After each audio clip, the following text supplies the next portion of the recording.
Ariana Grande is celebrating haar milestone as haar sevente studioalbum, Eternal Sunshine, has officially been certified double platinum on its 2-jaar anniversary.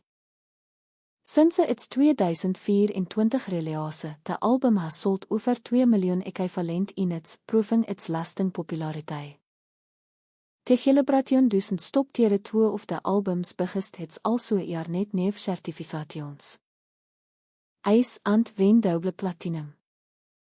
Weile we gaan bevriends, wyd voor our love, achieve het an impressieve quadruple platinum status.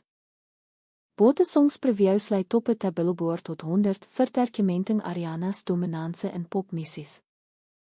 With the invoorgetable vocals, catchy melodies, and heartfelt lyrics, Eternal Sunshine continues to resonate with the fans worldwide.